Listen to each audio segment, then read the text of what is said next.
Madame, Monsieur, bonsoir. Merci de nous rejoindre dans l'actualité. Le président de la République, Abdelaziz Bouteflika, s'est entretenu ce mercredi à Alger avec son homologue français Emmanuel Macron. Visite d'amitié et de travail en Algérie. Une visite qui s'inscrit dans le cadre du partenariat d'exception que l'Algérie et la France sont attelées à bâtir et à conforter.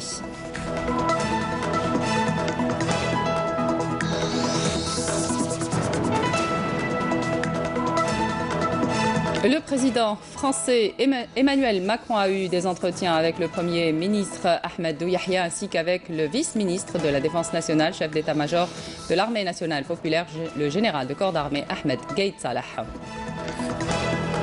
Début ce matin à Alger des travaux de l'atelier régional de la Ligue des ulémas, imams et prédicateurs des pays du Sahel sur l'éducation religieuse dans les écoles des pays du processus de Nouakchott. Le coup de starter ce jeudi de la 3e édition du Rallye Sahari international d'Algérie. Cette 3e édition se déroule donc du 7 au 15 décembre.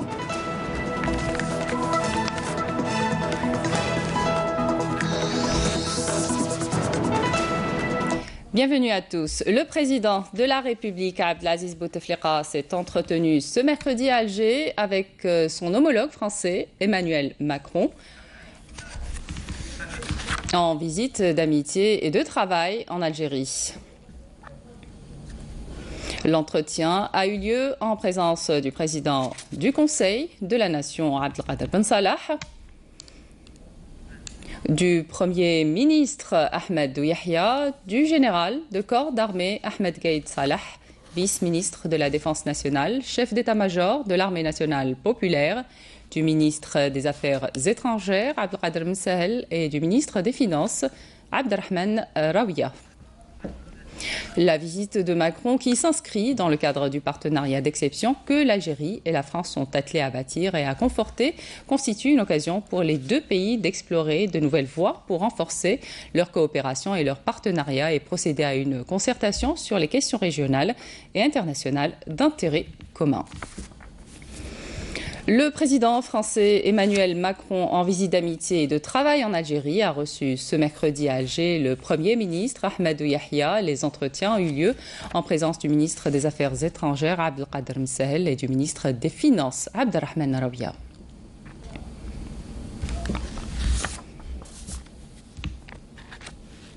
Le président français Emmanuel Macron a reçu également aujourd'hui à la résidence d'État de Zeralt à Alger le vice-ministre de la Défense nationale, chef d'état-major de l'Armée nationale populaire, le général de corps d'armée Ahmed Gaïd Salah.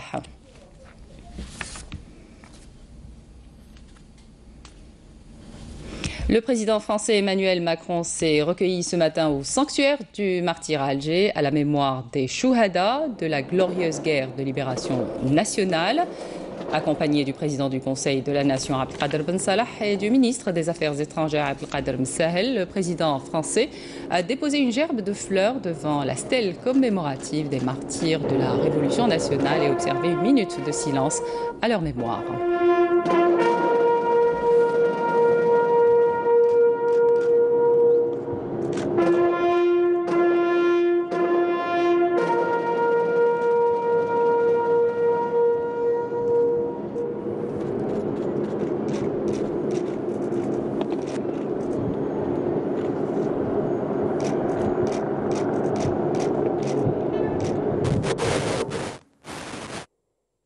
Le président français Emmanuel Macron s'est offert une promenade pédestre à Alger Centre, accompagné du président du Conseil de la Nation, Abdelkader Ben Salah, et du ministre des Affaires étrangères, Abdelkader Msahel. Le président français a été accueilli à son arrivée à la Grand Poste par le wali d'Alger et le président de la commune d'Alger Centre.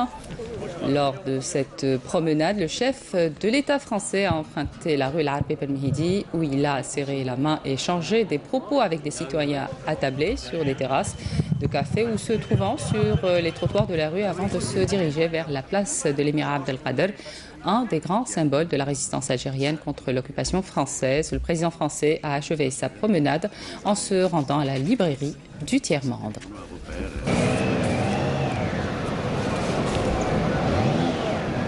Et puis dans une déclaration à la presse, Emmanuel Macron s'est dit d'emblée heureux de l'accueil qui lui a été réservé lors de cette promenade. Je vous propose de l'écouter. Écoutez, d'abord je suis très heureux d'être en Algérie aujourd'hui. Je suis très heureux et je veux vraiment remercier les Algériennes et les Algériens de l'accueil qui m'est fait. C'était formidable l'enthousiasme qu'il y avait là, en remontant la rue jusqu'à cette place. Et puis c'est tout un travail autour de la relation bilatérale où je souhaite que nous puissions là aussi aller de l'avant, prendre des décisions structurantes pour les prochains mois, les prochaines années en matière économique, éducative et de sécurité collective.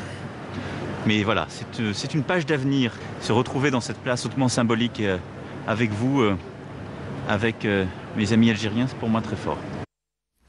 Selon un communiqué des services du Premier ministère et à l'invitation d'Édouard Philippe, Premier ministre de la République française, Ahmed Ouyahia se déplacera demain à Paris pour co-présider avec son homologue français les travaux de la 4e session du comité intergouvernemental de haut niveau algéro-français. Le Premier ministre sera accompagné d'une délégation composée de plusieurs membres du gouvernement.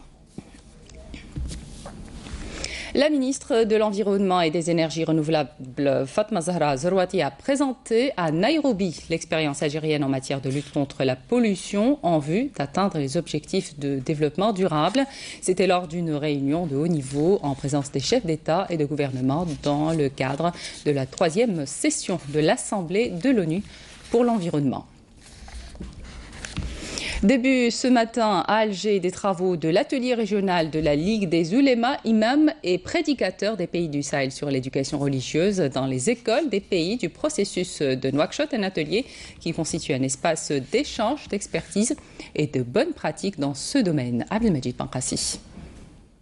Un atelier sur l'éducation religieuse où sont présents de nombreux imams, prédicateurs et oulémas des pays membres de la Ligue, à savoir l'Algérie, la Mauritanie, le Mali, le Nigeria, le Niger, le Burkina Faso et le Tchad, en plus de 3 pays observateurs au titre du processus de Nouakchott. Au menu de la rencontre, un cycle de formation au profit des membres de la Ligue prévoyant 4 séances. La première porte sur le système des valeurs dans les méthodes d'éducation religieuse, l'expérience de l'Algérie.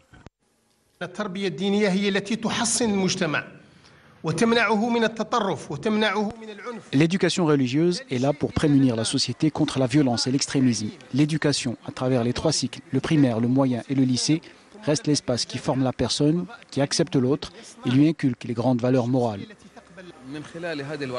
À travers ces ateliers, nous voulons mettre en valeur l'éducation religieuse comme étant l'élément de base et comme la matière essentielle capable de former les générations montantes pour qu'elles soient utiles à leur société et à l'humanité tout entière. Au menu de la rencontre, un cycle de formation au profit des membres de la Ligue prévoyant 4 séances portant sur le système des valeurs dans les méthodes d'éducation religieuse. Nous ne devons pas laisser l'éducation religieuse se faire par des inconnus. Nous devons connaître ce que nos enfants apprennent pour éviter toute déviation et toute influence sur leurs idées. Et c'est ce que nous faisons avec la Ligue. L'atelier d'Alger vient en concrétisation des résultats des ateliers précédents de la Ligue, notamment la déclaration de Dakar en mai 2016, issue du 4e atelier régional qui avait mis l'accent sur la nécessaire adoption d'une politique anticipative à travers la production d'un discours opposé aux idéologies extrémistes. À Annaba, les projets concernant le secteur touristique sont en plein essor. Réhabilitation de parcs d'attractions, d'hôtels, construction de bungalows et de spas. La wilaya compte devenir une destination touristique de premier choix tout au long de l'année. Halim Yaïch. Après 13 années d'interruption, le projet de réhabilitation de l'ancien circuit de karting de Ain Achir et son aménagement en parc d'attractions commence à se concrétiser. Après la levée d'une série de contraintes, le plus grand espace de loisirs et de divertissement dans la région de Annaba va permettre de créer de nombreux postes d'emploi. Avec l'appui des autorités locales, nous avons pris en charge ce projet. Il y avait de nombreux obstacles parce que c'était un terrain forestier. Puis, il y a eu l'aménagement de la ZET de Oued Boukarat. Ce projet en fait partie. Les études ont duré longtemps, ça a pris des années. Le programme a été approuvé. C'est un grand projet qui va créer 180 postes d'emploi, en plus de 60 saisonniers, et il prévoit également plusieurs activités. بليس واحد 60 سيزوني راهو فيه بليزيور اكتيفيتي كل الاعمال انصبت في تشجيع. Tout a été fait pour encourager les investisseurs dans ce secteur d'activité important. L'État a levé tous les obstacles et accompagne l'investisseur dans le domaine du tourisme.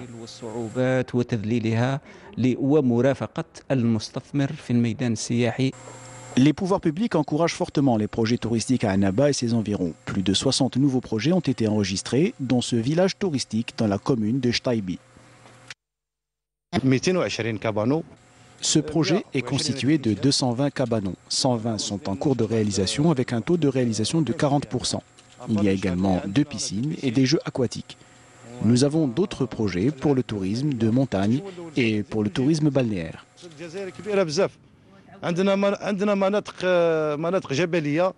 L'investissement touristique à Annaba comprend également la réhabilitation d'anciens hôtels comme l'hôtel Seybouz au centre-ville, ainsi que la diversification des offres touristiques.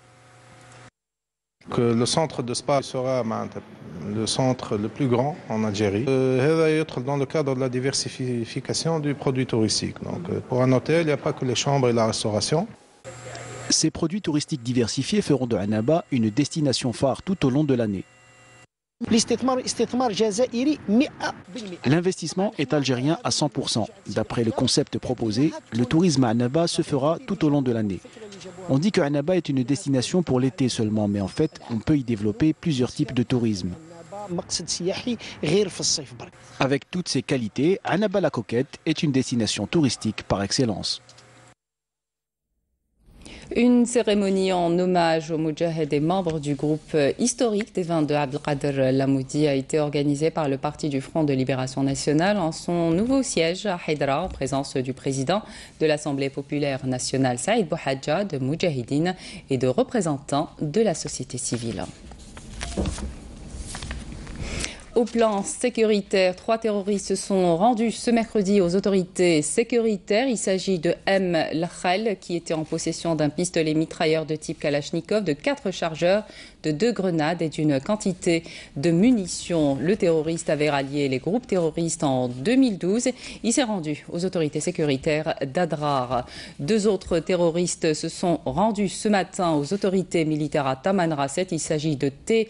Dahoumou, qui a rallié les groupes terroristes en 1995, et B. Lahsen, qui était en possession de 5 pistolets mitrailleurs de type Kalachnikov, un fusil à répétition, 6 chargeurs et une quantité de munitions. Ainsi, le bilan des terroristes qui se sont rendus dans les 2 derniers jours s'élève à 5. Aussi, le lot d'armement saisi s'élève à 9 armes à feu et à une importante quantité de munitions et d'explosifs. Ce bilan positif réalisé à travers les différentes régions militaires atteste du degré de maîtrise de nos forces armées dans l'accomplissement de leur mission avec efficacité et professionnalisme pour asseoir la sécurité et la quiétude sur l'ensemble du territoire national. Par ailleurs, des détachements de l'ANP, des éléments de la gendarmerie nationale et des gardes-frontières ont arrêté hier à Al-Oued Tlemcen 3 narcotrafiquants et ont saisi en coordination avec les éléments des douanes à Tamanrasset un camion chargé de 7600 litres de carburant. Et grâce à l'exploitation de renseignements, des éléments de la gendarmerie nationale ont arrêté à Ashlef un élément de soutien au groupe terroriste. D'autre part, des détachements de l'ANP ont appréhendé 156 immigrants clandestins de différentes nationalités à Tlemcen, Adrar, Biskra, Gardaya et Tébessa, tandis que des éléments de la gendarmerie nationale ont intercepté à Al-Oued Saïda 2 contrebandiers. C'est une décision qui pourrait, selon des analystes, prendre des allures d'une crise internationale. Donald Trump dit vouloir transférer la représentation diplomatique américaine à Al-Quds. Le projet risque de bloquer définitivement le processus de paix au Moyen-Orient. L'Organisation de la libération de la Palestine a mis en garde les États-Unis contre toute idée de transférer leur ambassade à Al-Quds. Le porte-parole du président palestinien Mahmoud Abbas avait également estimé vendredi dernier que ce serait dangereux pour l'avenir du processus de paix et plonger la région dans l'instabilité. Amal Messaïd. Malgré une pluie battante, les Palestiniens se sont rassemblés pour exprimer leur désappointement quant à la dernière décision de Donald Trump de transférer l'ambassade américaine à Al-Quds.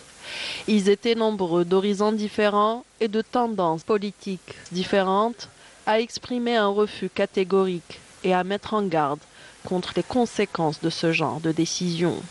Je vous assure que le jour où Trump annoncera le transfert de l'ambassade de Tel Aviv à El-Quds, la Cisjordanie, la bande de Gaza et toute la Palestine va brûler. Cette déclaration du président américain a soulevé une vague d'indignation et de refus des Palestiniens qui se sont organisés au sein des écoles notamment.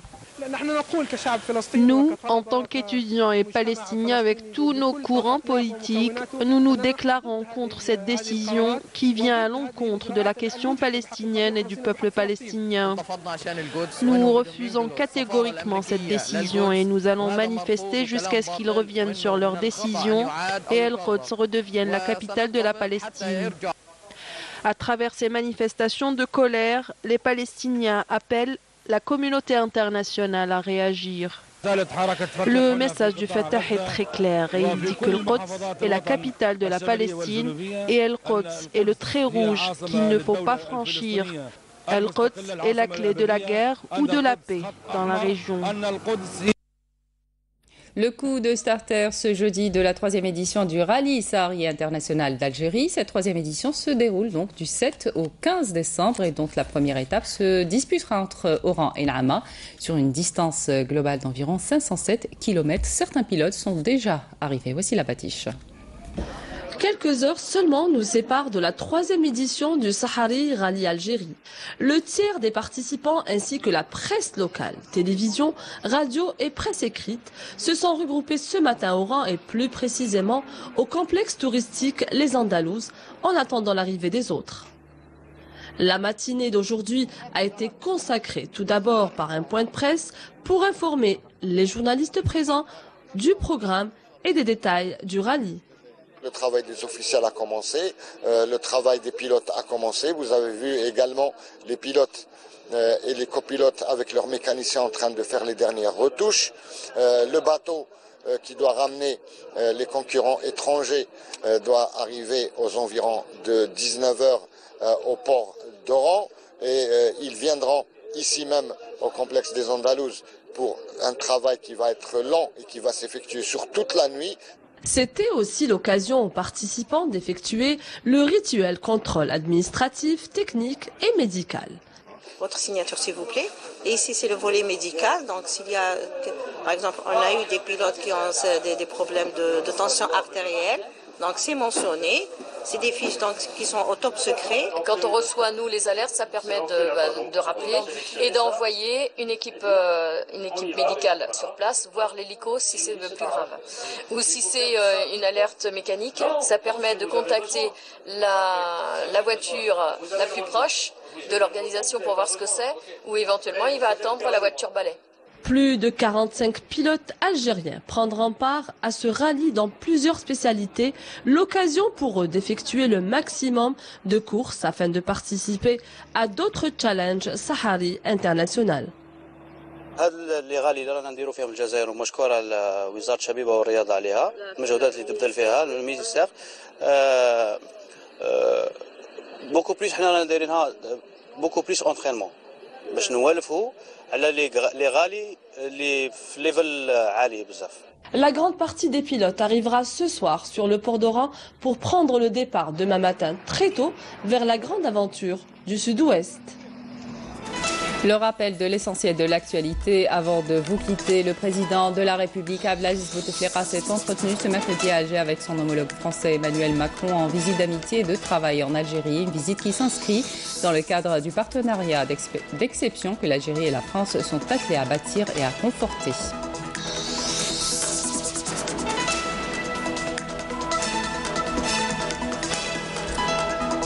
Le président français Emmanuel Macron a eu des entretiens avec le Premier ministre Ahmed Yahya ainsi qu'avec le vice-ministre de la Défense nationale, chef d'état-major de l'armée nationale populaire, le général de corps d'armée Ahmed Gaïd Salah. Début ce matin à Alger des travaux de l'atelier régional de la Ligue des ulémas, imams et prédicateurs des pays du Sahel sur l'éducation religieuse dans les écoles des pays du processus de Nouakchott. Le coup de starter ce jeudi de la 3e édition du Rallye Sahari International d'Algérie. Cette 3e édition se déroule donc du 7 au 15 décembre. Fin de l'édition, merci de votre attention. Pour l'information retrouvée, le week-end fait la base et Nadia Madassi. Excellente suite des programmes sur notre chaîne.